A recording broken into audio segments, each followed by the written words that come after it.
Buenas tardes a todos, bienvenidos a este espacio. Quiero agradecer la participación y en especial a la Universidad Pontificia Universidad Javeriana porque hemos sacado este libro en coedición. Muchísimas gracias, Nicolás, a todo el equipo de la editorial. Un gran trabajo, un maravilloso trabajo que queremos presentarles hoy. Por eso traemos a dos de nuestros invitados especiales, a la profesora Andrea Lozano Vázquez, ella es profesora de la Universidad de los Andes, y al profesor Alfonso Flores, profesor titular de la Pontificia Universidad Javeriana. Muchísimas gracias por su participación y arrancamos entonces esta presentación.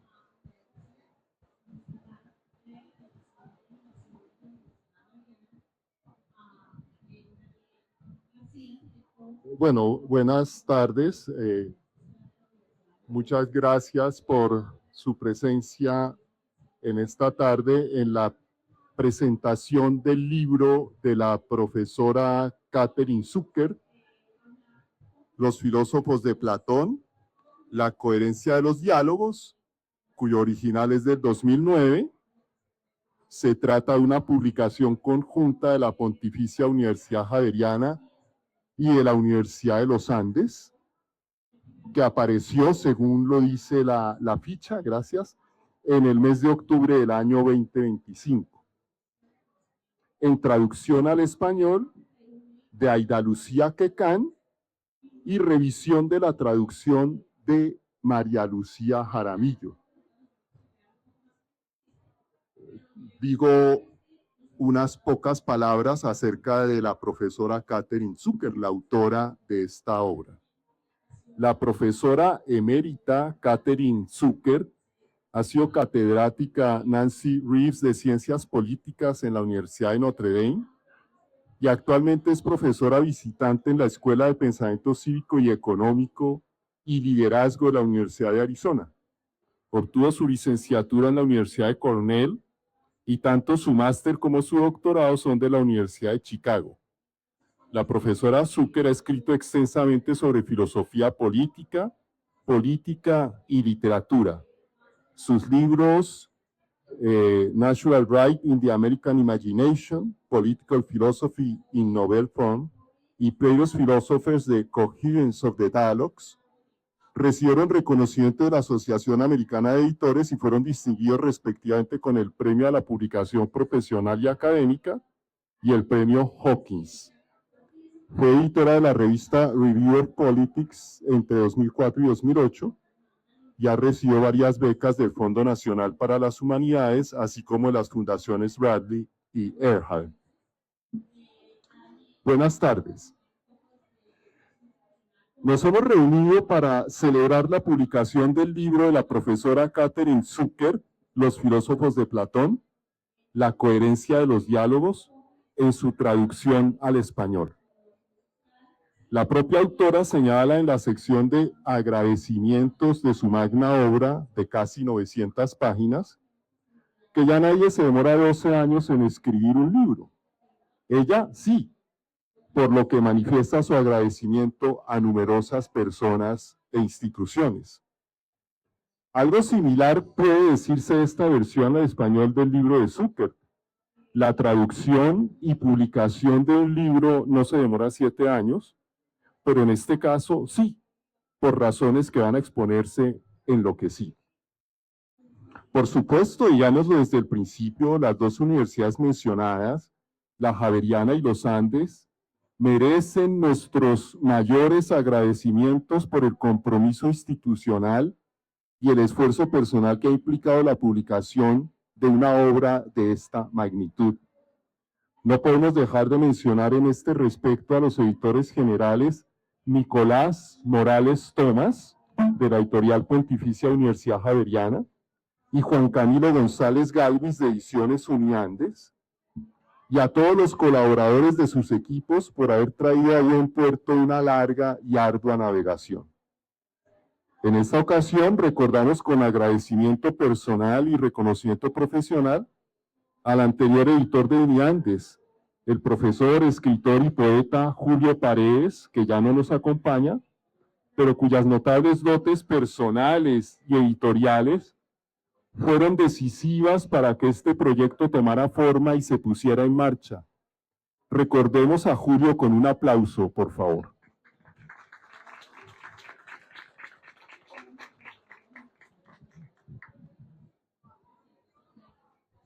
La publicación del libro de Catherine Zucker en su versión en español constituye, sin duda alguna, un hito en los estudios platónicos en nuestro medio. En efecto, el enfoque interpretativo de Zucker abre un fecundo campo de discusión y de investigación sobre el pensamiento del filósofo ateniense. En la propuesta de la autora confluyen varias líneas de fuerza cuyo aporte conviene señalar, aunque sea brevemente como corresponde a la ocasión. La primera propuesta fuerte de la autora consiste en separarse del marco canónico de lectura e interpretación de los diálogos que los ordena según la datación de su redacción. De aquí resulta el conocido esquema de diálogos de juventud, de madurez y de vejez, con algunos diálogos intermedios entre cada una de estas tres grandes etapas. Este es, por supuesto, un enfoque reconocido y asentado con firmeza en los estudios platónicos. Por eso mismo reviste el mayor interés que alguien se haya atrevido a tomar distancia de este modelo universal, y no deja de ser intrigante saber con cuál se propone reemplazarlo y por qué razones. Sin poder entrar en tan fascinante cuestión, valga decir que la autora, siguiendo las tímidas huellas de algunos predecesores, asume sin restricciones una característica muy notable de los diálogos, cual es la presencia en todos ellos, salvo en dos, de la figura de Sócrates. Es cierto que Sócrates no se presenta como personaje principal en todos los diálogos, sino que en varios de ellos tiene apenas una tímida presencia, mientras que en otros se somete a la fuerza del interlocutor principal. Pero estos son unos pocos diálogos, apenas 5, dentro del conjunto de los 33 diálogos en los que aparece Sócrates, a los que habría que añadir los 2 diálogos donde Sócrates no tiene presencia, para el gran total de 35 diálogos del corpus, número clave, como se verá. Sin embargo, y aquí viene el movimiento maestro de Zucker, los 33 diálogos en los que se encuentra Sócrates pueden leerse en su conjunto como la presentación que el autor Platón hace de la figura de Sócrates desde que éste es un joven de unos 20 años hasta su muerte. Ocurría cuando ya cuenta 70 años. En el transcurso de estos 50 años, Sócrates atraviesa por diferentes etapas en su desarrollo filosófico, lo que permite explicar ciertas tensiones que se dan entre algunos diálogos. En este recorrido, los 5 diálogos mencionados, en los que Sócrates no es interlocutor principal, cumplen con la función de confrontar el pensamiento del filósofo con otras nociones discordantes de la suya propia. Mencionemos al paso que en estos 5 diálogos son 3 los filósofos con los que se confronta Sócrates. Ellos son Parménides de Elea, un extranjero eleata y Tineo de Locros. Si se recuerda que en 2 diálogos no aparece Sócrates, diálogos donde la figura central es un extranjero ateniense, se completan con él los 5 filósofos de Platón que le dan título a la obra. De estos 5, por supuesto, la figura central es Sócrates, el héroe filosófico de Platón, como lo llama la propia autora. Ahora bien, seguro ya ha quedado claro, pero igual hay que enfatizarlo, los otros 4 filósofos que aparecen en el corpus no son afines a Sócrates, sino que de una manera u otra presentan desafíos, alternativas, refutaciones o diferencias notables respecto de las enseñanzas socráticas, cuya confrontación y resolución platónica se dejan como una especie de tarea para la casa, que es parte de lo que se propone cumplir Zucker en su obra. Aquí encaja el subtítulo de la obra, la coherencia de los diálogos, que no quiere decir que todos los diálogos concuerdan entre sí con suavidad y sin fisuras, sino que todos responden por acción, la mayoría, o por reacción, la minoría, a un único y mismo proyecto dialogal. Podría pensarse por esto que la palabra coherencia aquí puede ser algo excesiva, pues se trata más de una especie de concordancia en la diferencia, como un acuerdo o correlación. Este es el núcleo de la propuesta de Zucker. Es claro ahora que se trata de un proyecto desmesurado, cuyo cumplimiento no va a poder lograrse en menos de una década, dado no tanto la extensión del corpus, sino las dificultades inherentes a un propósito de esta magnitud. Antes de avanzar en otros puntos de su proyecto, conviene precisar uno de los aspectos claves donde la autora se distancia del paradigma canónico ya mencionado, esto es, el de la estructuración de los diálogos según la fecha de composición en la vida de su autor, Platón. Sin poder entrar en detalles complejos de esta propuesta, hagamos mención de un simple hecho. Nosotros desconocemos las fechas de composición de los diálogos. Ni siquiera tenemos noticias, salvo para alguno de ellos, de la época de la vida en que Platón compuso uno u otro diálogo. Esto significa que el modelo biográfico y compositivo se basa exclusivamente en tomas de posición interpretativas sobre el contenido de los diálogos, no en referentes históricos. Este exigente camino hermenéutico no ha podido ser recorrido por todos los participantes inscritos, toda vez que los intérpretes han desestimado la autoría platónica de varios diálogos, a veces por completo, otras veces con reservas, al no considerar los argumentos expuestos en dichas obras como compatibles con las líneas principales del platonismo. Lo importante que hay que tener presente es que ninguno de estos diálogos, que reciben el nombre de dudosos, es dudoso por razones de índole histórica, arqueológica o filológica, sino fundamentalmente por argumentos interpretativos de coherencia doctrinal, más que por evidencias textuales externas. Como Zucker no depende de esta tarea hermenéutica para la composición de su proyecto, el resultado ha sido el de acoger en su lectura la totalidad de los diálogos de Platón que se aceptan en la antigüedad como tales. Los antiguos organizaron los diálogos en 9 grupos de 4, a la manera de las tragedias, las famosas tetralogías, transmitiendo en ello los nombres de 35 diálogos y una colección de cartas que aquí no se toman en cuenta. Por eso el número de 35 resulta importante, pues no hay en los estudios platónicos al uso ninguno que acoja este número de diálogos. Entonces, puesto que Zucker lee el corpus como el desarrollo de la concepción platónica de la filosofía a partir de la evolución del personaje de Sócrates, en su enfoque interpretativo habrán de conjuntarse la argumentación filosófica y la estructura dramática de cada uno de los diálogos y, por supuesto, de su conjunto. Esto la compromete a prestar atención especial a detalles de composición de los diálogos que, en consecuencia, obran como pistas para la comprensión tanto del diálogo individual como de la articulación completa del proyecto. Entre estas notas se encuentran la edad de Sócrates en el momento en que ocurre el diálogo, el lugar y el tiempo del encuentro y su duración, la edad y el carácter de los demás personajes, la presentación de hechos históricos, las referencias mitológicas, todo lo cual coadyuva a la interpretación del diálogo. Platón no es, pues, un filósofo puro que ha optado por revestir sus ideas de un ropaje dialogal, sino más bien un filósofo poeta que recurre a artificios literarios en la exposición de su pensamiento. La autora denomina esta conjunción como dramatología platónica. Bajo este enfoque, la figura del autor de los diálogos, que, como sabemos, apenas si tiene 2 o 3 apariciones en el corpus, y eso solo como un personaje mentado, este Platón se presenta como una especie de director de orquesta que, sin tocar ningún instrumento, dirige la sinfonía de todos ellos. Dentro de esta orquestación, la autora propone una fina interpretación de una nota específica de la composición de los diálogos a la que poca relevancia suele atribuirse.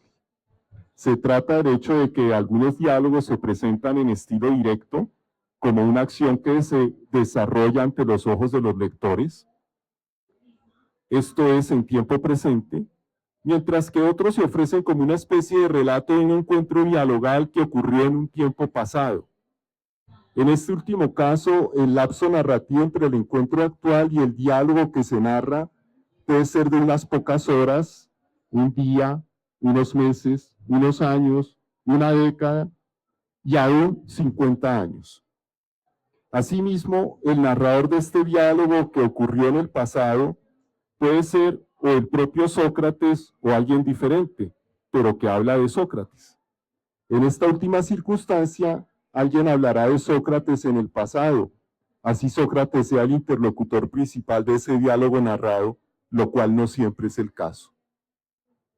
De esta manera, la profesora Zucker entiende los diálogos como delicadas obras poético-filosóficas que entregan su mensaje solo tras un minucioso estudio, tanto de su contenido como de su composición, según las líneas que se han mencionado. De aquí resulta una de las propiedades más útiles y más amables también para el lector de Platón, cual es el encontrar en este tomo una presentación circunstanciada de cada uno de los diálogos, tanto en sus líneas argumentativas como en su estructura literaria, y en la conformidad entre ambas. Quisiera entender este enfoque interpretativo como una segunda y feliz acepción del subtítulo de la obra, la coherencia de los diálogos. Coherencia por cuanto el proyecto en su totalidad descansa sobre esta base del acuerdo que se da entre las dimensiones teórica y poética en cada uno de los diálogos, pero también en su conjunto. La amable lectora tiene pues entre sus manos una Summa Platonis Dialogorum, un compendio de los diálogos de Platón que se muestra ahora no como voluminosa, sino todo lo contrario, como apenas justa en sus proporciones al constituir el cumplimiento del proyecto así formulado. Aunque, dada la ocasión, me he propuesto no adentrarme en detalles muy técnicos, tal vez pueda mencionarse una dificultad en la que ya algunos de los presentes quizás estén cavilando. Si este es el marco de comprensión de los diálogos de Platón, alguien podría preguntarse en qué viene a quedar el Sócrates histórico. Se trata de una pregunta clásica de los estudios platónicos que incluso tiene nombre propio, la cuestión socrática. Esto es la tarea de determinar qué tanto del Sócrates histórico cabe derivar a partir de los diálogos. Pero dado el enfoque de Zucker, puede aseverarse que en el presente estudio, y como lo dice el título, que aquí es un programa interpretativo completo, puede decirse que en este estudio Sócrates es un personaje de los diálogos de Platón, junto con los otros 4 filósofos ya nombrados y la constelación de personajes que aparecen en el corpus. Esto significa que Sócrates aquí aparece como un personaje de Platón y no más, sin que se entre a determinar las relaciones que este personaje pueda guardar con la figura histórica que caminó por las calles de Atenas. En otras palabras, si la cuestión socrática no se disuelve, lo que quizás sería excesivo, al menos se deja de lado. Esta posición sobre la cuestión socrática se sigue de la posición interpretativa adoptada por la autora, en el sentido de que, en cuanto filósofo poeta, Platón subordina aspectos empíricos de la escenografía de los diálogos a su propio propósito filosófico. Esto no quiere decir que los asuntos empíricos sean inventados por Platón, sino que en los diálogos ellos se presentan con ciertos desplazamientos adecuados a su intención filosófica. Discernir en cada caso cómo ocurre ello y hasta dónde constituye una tarea interpretativa importante del trabajo adelantado en este libro, constituye una tarea interpretativa importante del trabajo adelantado en este libro. Como aspecto de cierre, en una invitación al disfrute de esta obra, hay que señalar que dentro de los límites permitidos por un trabajo académico, la autora hace un esfuerzo por escribir con claridad y amenidad, también para el lector inquieto, aunque no se arraigue en la disciplina filosófica. En esta presentación es de justicia hablar de la persona que con admirable dedicación realizó la traducción que hoy nos convoca. Aida Lucía Quecán, filósofa y magíster en filosofía, ha cumplido de manera encomiable con la tarea de trasladar esta propuesta filosófica del inglés al español. Las editoriales le han encomendado adicionalmente a la señora María Lucía Jaramillo la revisión de esta versión, con el fin de ofrecerle al público colombiano e hispanoamericano un producto de alta calidad. Quiero resaltar a este propósito el entusiasmo y compromiso que Aida Lucía manifestó desde el primer momento en esta ingente tarea. En ello estableció contacto directo y frecuente con la profesora Zucker, que no solo autorizó la realización de la traducción en lo que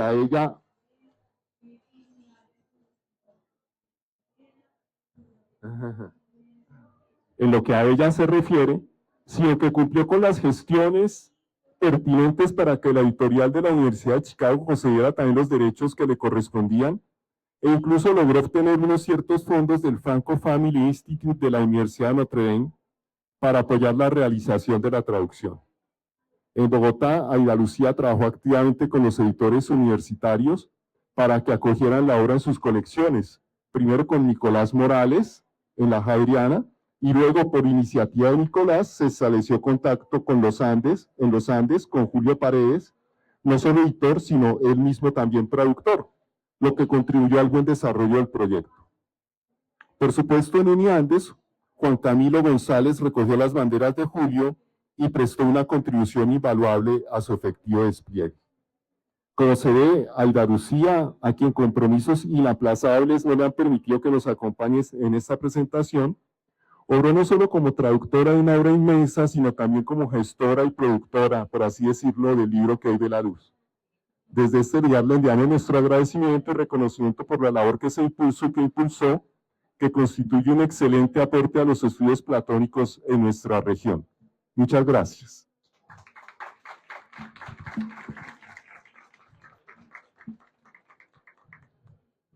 Buenas tardes una vez más. ¿Se oye bien?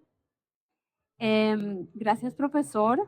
Me gustaría quizá ahondar en algunos de los aspectos de la obra ya mencionados por usted que merecen la atención de los estudiosos de Platón en nuestras latitudes. ¿Me oyen bien ahí? Bien. Ciertamente, Zucker se sitúa en una tercera vía, influenciada por la lectura fenomenológica y la política de su maestro Leo Strauss, presente a lo largo de la obra bastante claramente, que busca rescatar una cierta unidad, digamos, pedagógica, sin caer en el dogmatismo o en el afán de coherencia sistemática que obligaba a considerar los cambios de opinión del filósofo como hitos en las etapas de su pensamiento. La autora presenta una lectura unitaria de la obra de Platón que incorpora naturalmente esas fisuras y tensiones. Zucker no es ni mucho menos la primera en poner el acento en las características literarias del texto de Platón. Sin embargo, sí en extender ese marco de sentido para considerar la obra como un conjunto. Quizá por ello, publicado originalmente en 2009, como ya nos aclaró el profesor Flores por la Universidad de Chicago, el libro sacudió el tablero interpretativo. Para ella, los diálogos pueden leerse como la biografía intelectual de Sócrates, dentro de la ficción platónica que comenzaría sin duda con el Parménides y quizá con las leyes incluso. De manera esquemática puede decirse que su propuesta se caracteriza por sacudir, como decía, tres de los cimientos más asentados del platonismo.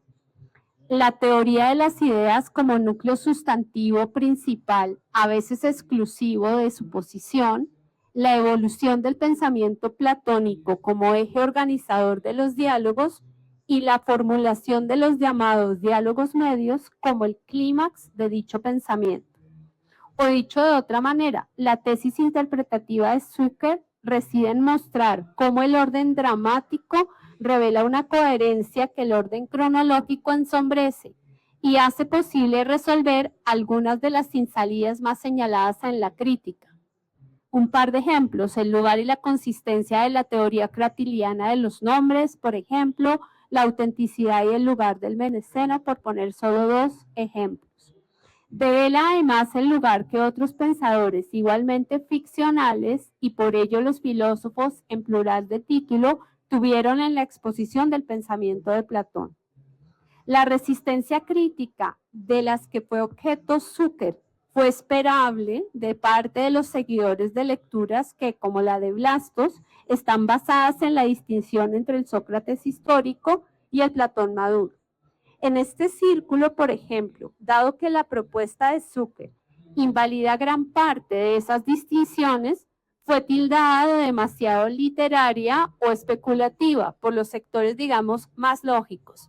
Incluso que reconociendo que, como la propia Zucker aclara en la introducción, esta lectura modera el totalitarismo platónico denunciado por Popper al reducir el papel culminante de las propuestas de madurez como la de la República. A pesar del recelo expresado por la crítica académica, ya también el profesor Flores lo mencionó, el libro ganó el prestigioso premio de la Asociación de Editores Americana al mejor libro de filosofía y se le ha reconocido como el intento más serio de finales del siglo XX por ofrecer una interpretación total, algo que pocos académicos se atreven a hacer hoy en un mundo obcecado por la hiperespecialización. Por su parte, la traducción al español de la obra de Zucker aterriza en un terreno fértil, la recepción latinoamericana de Platón. En las últimas décadas, otras filósofas como Giselle von der Walde, Claudia Márcico, argentina ella, o Carolina Araújo, brasilera, han liderado un movimiento que, aunque comparte el rigor del mundo anglosajón, posee una tonalidad propia, digamos, que dialoga con la propuesta de Zucker.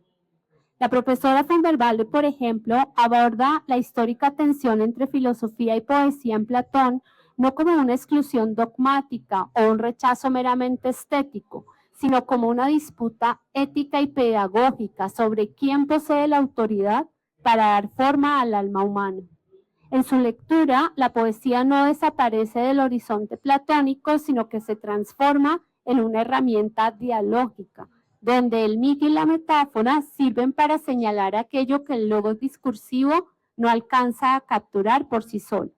Esta perspectiva se integra armoniosamente con la propuesta de Zucker, ya que ambas académicas coinciden en que la forma literaria del diálogo es en sí misma una respuesta a esa polémica entre filosofía y poesía. Mientras von der Walde destaca cómo la escritura poética asume una dimensión, la escritura platónica asume una dimensión poética para invitar al lector a la búsqueda personal de la verdad, Zucker proporciona el marco estructural que justifica este recurso al demostrar que el uso de diferentes estilos y personajes a lo largo de la vida de Sócrates responde a un diseño dramático unitario. Así, lo que para von der Walde es una hospitalidad del texto hacia lo poético, para Zucker es la prueba de la coherencia sistemática, donde la filosofía se ve obligada a actuar dramáticamente para diferenciarse de la antigua tradición poética sin renunciar a su capacidad de conmover y educar. Por su parte, la propuesta de Márcico establece un contraste metodológico significativo con la tesis de Zucker al desplazar el foco desde el sistema platónico hacia el entorno intelectual y el contexto histórico y social en el que éste se gestó.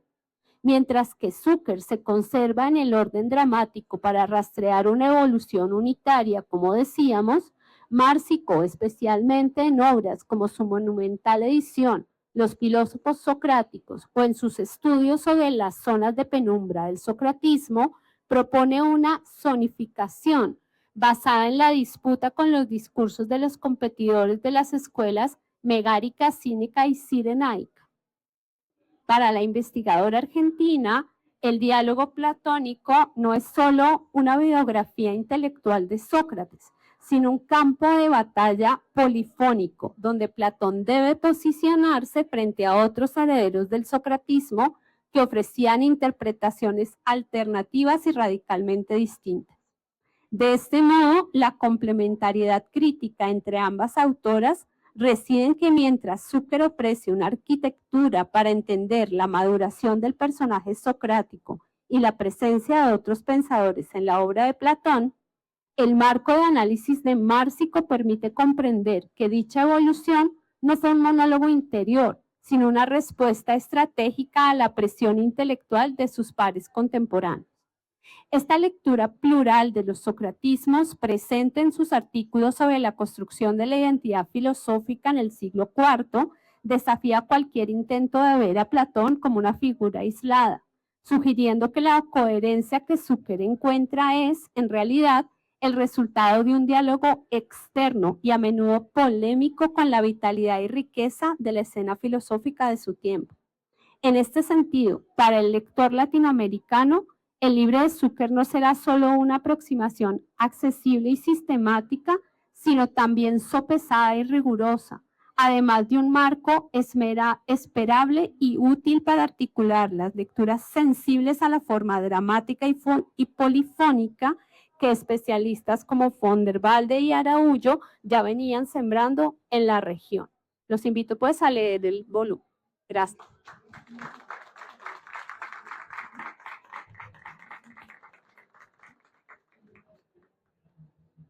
Creo que tenemos un poquito de tiempo por si alguien en el público quiere hacer una pregunta sobre por dónde agarrar el libro. Como pueden ver, es un tachote grandotote, pero vale mucho la pena.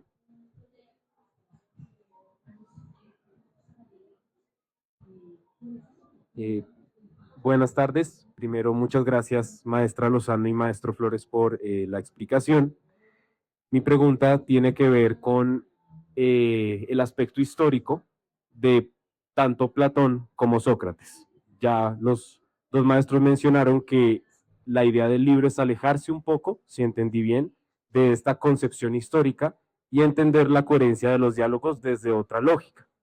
Mi pregunta es, ¿qué tanto para esa interpretación el aspecto histórico soporta o ayuda el entendimiento del libro y de los diálogos? Es decir, si yo voy a leer en esta nueva clave interpretativa más literaria, me tengo que alejar completamente de la noción histórica, tengo que combinarla o tengo que combinarla. No sé si hay alguna tercera opción en ese caso. Eso.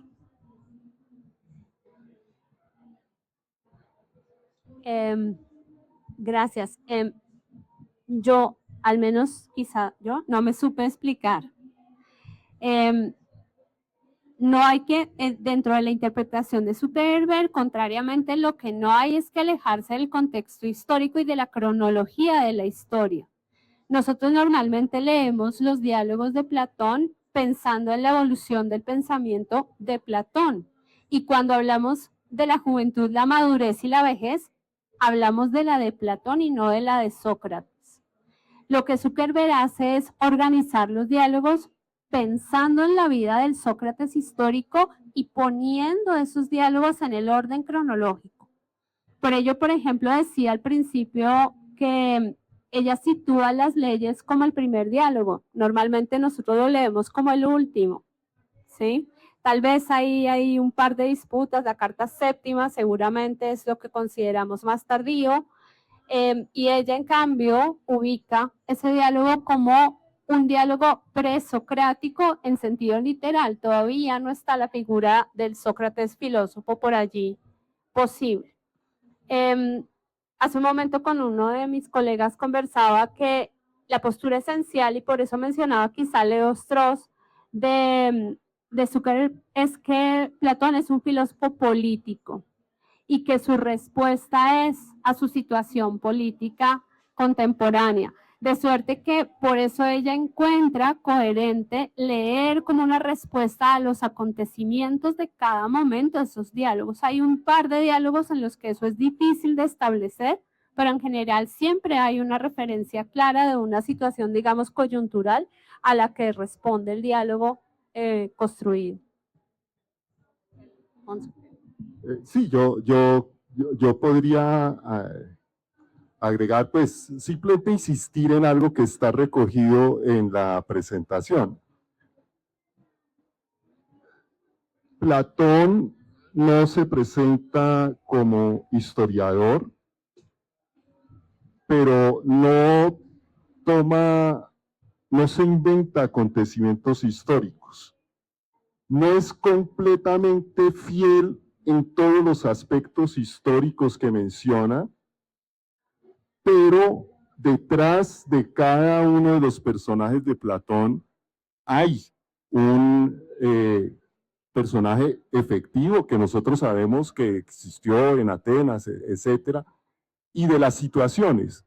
Pero como digo, hay un cierto corrimiento a veces de las situaciones, en fin. Por ejemplo, en el diálogo Gorgias, en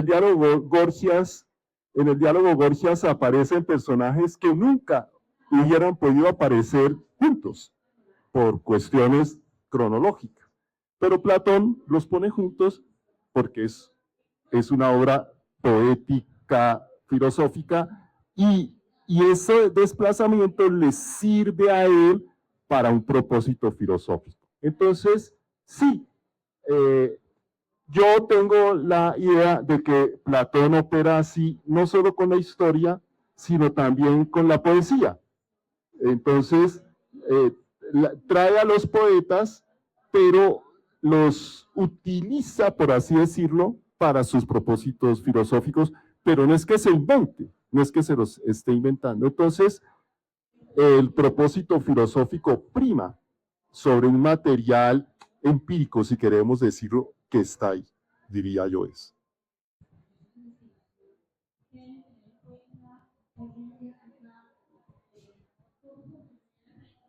Bueno, muchas gracias a ambos profesores, profesor Alfonso y profesora Andrea. Mi pregunta va dirigida a la relación entre lo teórico y lo dramático, ya que en las dos exposiciones mirábamos cómo el punto de vista interpretativo desarrollista pareciera que supeditaba lo dramático a lo teórico, o bueno, que la importancia de lo teórico tenía digamos, un eje o un punto más importante que el dramático. Y esta la propuesta de la profesora Zucker pone lo dramático en relación a lo teórico, ¿en qué dimensiones o cómo digerir esta nueva relación? Porque lo que vemos es que, por ejemplo, en República, el logos dirige de alguna manera la parte de las imágenes o de la parte de la representación. Pero entonces me pregunto ahora si esta relación implica que lo dramático de alguna manera comunica esto teórico o tampoco le permite que se vuelva el centro, una centralización de lo teórico. ¿Cuáles serían los riesgos de una centralización de lo teórico? Y cómo esta propuesta de alguna manera limita unos ciertos riesgos de la centralización de lo teórico. Entonces quisiera como unas pistas, o me pregunta si hay pistas de este camino que se abre en relación entre lo teórico y lo dramático. Muchas gracias.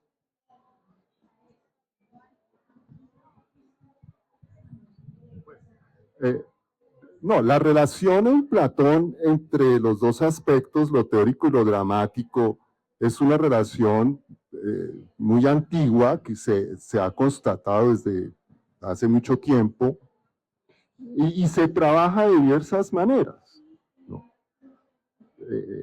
Claro, hay los dos excesos ahí serían, digamos, el predominio de lo dramático, lo cual parece que se dio ya en la antigüedad, ¿no? Se veían como obras, sobre todo como de teatro. Y contamos con testimonios arqueológicos de ello, como lo presenta Charalabópulos en su libro. O dejar por fuera cualquier relación con lo dramático y quedarnos solo con los argumentos, digamos, en lecturas muy, muy analíticas de Platón. Digamos, son los dos extremos. Entre los dos polos hay toda una paleta, ¿no?, de opciones, ¿no?, donde uno el intérprete tiene que decidir en cada caso si una determinada opción dramática está apoyando una idea teórica o simplemente es una casualidad o no la toma en cuenta, lo que sea. Eso ya es opción de, no, yo quisiera darle un poquito la vuelta a la cuestión.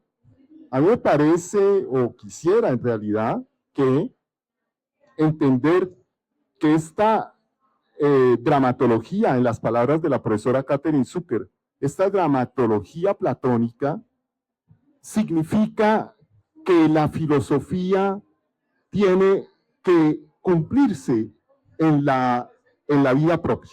De algún modo tiene que cumplirse. Entonces, la dramatología vendría a ser como, de todos modos, la empeiría de la teoría, ¿no? No es algo que solo se piense, etcétera, sino que tiene que realizarse, y por eso en última instancia no nos sorprende que haya una cierta correlación entre lo dramático y lo teórico. Yo le diría que la pista siempre la da el texto.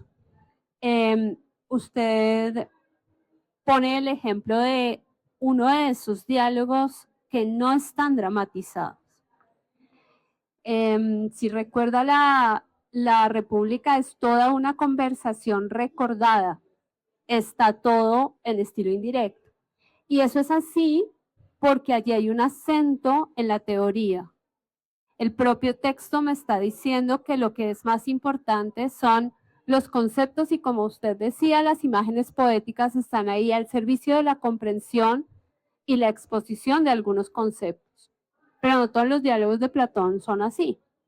El banquete, por ejemplo, es un diálogo que está encaminado hacia literalmente la conversión, es la palabra latina que usamos para hablar de la catástrofe que ocurre con el alma de Alcibíades al final del diálogo. Y entonces allí los recursos poéticos deben estar encaminados a lograr ese efecto dramático, ¿sí?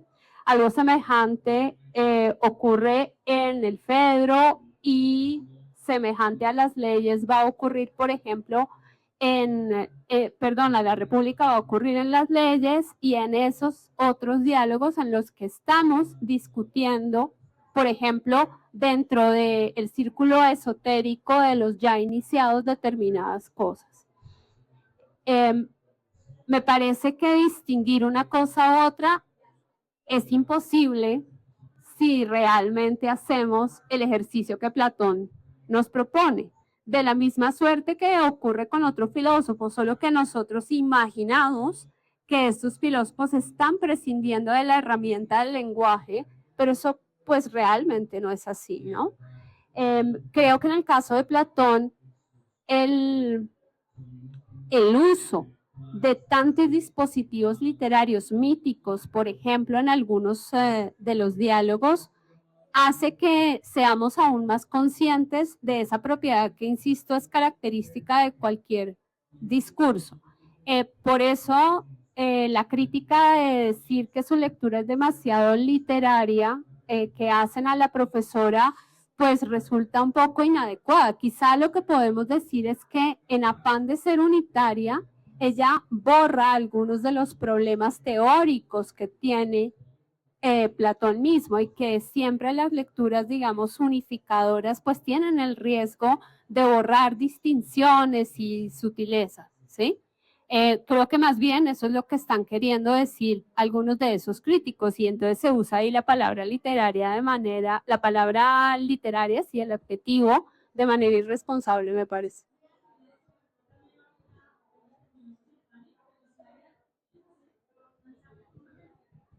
No, bueno, si ya no hay más preguntas, así como más de orden filosófico, sí quisiera decir, este es un proyecto inmenso, gigante, de varios años, un esfuerzo monumental, por supuesto, de la profesora Catherine, primero que todo, por todos los años que duró haciendo una cosa de una envergadura impresionante, pero también debo decir que de los dos sellos editoriales que tomaron un poco esta idea de las posibilidades de unos fondos de traducción, pero también el proceso de edición fue brutal realmente. Y ahí quiero darle el agradecimiento, además de los que ya vio nuestro profesor Javeriano, a María Ortiz y Marcel Roa, que sacaron adelante en unos momentos difíciles. Vimos el proyecto a veces un poco colgado, a veces incluso lloramos porque dijimos no, esto no va a salir, pero lo logramos y lo lograron gracias a ellos, esencialmente a las dos traductoras, por supuesto, y eso yo quería decirlo porque es fundamental darle agradecimiento a los editores de mesa que son a veces muy importantes. Esperamos que tenga la aceptación en América Latina, porque este es un libro para distribución continental, no es un libro para distribución exclusivamente Colombia, y nos apoyamos en la experticia de los Andes y de la Javeriana. Hoy somos hermanitos, a veces somos un poquito rivales, pero hoy somos hermanitos. Muchas gracias de verdad, profesores, por esto.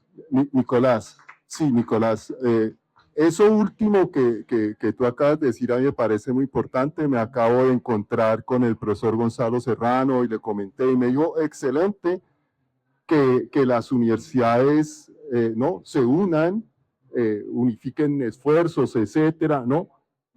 Hay unas ciertas tensiones, pero también debe ser mayor la cooperación y la colaboración, como en este caso. Ese punto me parece fundamental. Y luego, ya en el aspecto editorial, pues hacer el reconocimiento del libro como objeto físico detrás del cual está ingente cantidad de esfuerzo físico y moral, pero el resultado es un producto que a mí me parece excelente, un libro de pasta dura que desde las primeras páginas se reposa sobre el escritorio sin tener que poner la azucarera, no sé, para mantenerlo abierto. Eso es excelente, en pasta dura, una letra mucho más legible que la del original, que es que la letra del original, nos cuesta tanto, una tabla de contenidos del final mucho más completa que la del original, que es mínima y de muy poca utilidad. Entonces, y en feria por 160.000 pesos, hombre, no es una suma, pues, para muchas personas eso es un montón de plata, etcétera, y seguramente haya que hacer un esfuerzo, pero que un libro de 900 páginas, 800, 900 páginas en pasta dura con esas cualidades, ¿no? Ahí se está haciendo un esfuerzo muy importante por la cultura y por el pensamiento. Les agradecemos realmente como profesores de filosofía a los editores y a las universidades. Muchas gracias, Nicolás.